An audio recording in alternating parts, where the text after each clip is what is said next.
I sat down to write this speech about what the theater has meant to me, one image kept returning to my mind.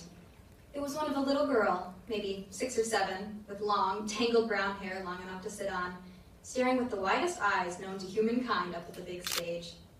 So big it made her feel as though she was in a whole other world. The beauty of the theater left her speechless, but all she could think was, who are these people? Where did they come from? Well, if you haven't guessed it already, that little girl was me. And now, so many life-changing years later, I am able to answer that question much better.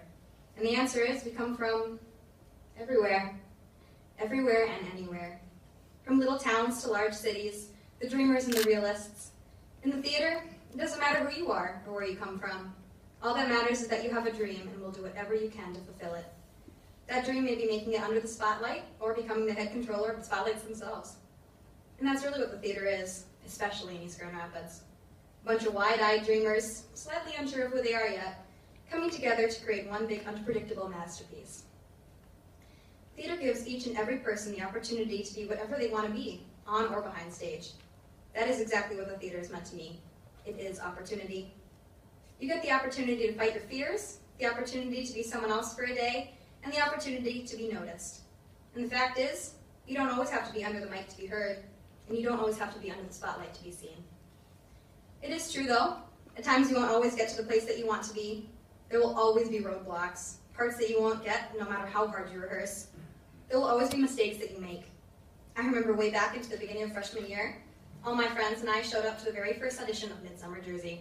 We were so eager and nervous, but we kept talking on and on, very loudly I may add, about which main character we thought each of us would get.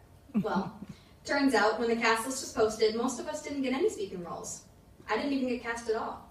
And disappointed as I was at the time, the fact that I didn't get in humbled me a lot.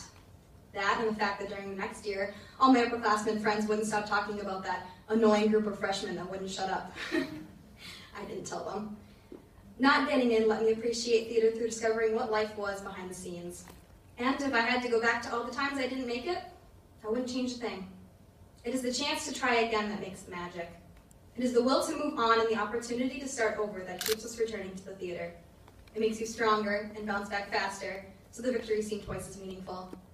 It's probably the most cliche and spoken quote in the history of existence, but the theater truly does bring truth to the phrase, if at first you don't succeed, try again. Take my word for it. And I want to end off my speech by saying thank you. Thank you to the opportunities that came my way.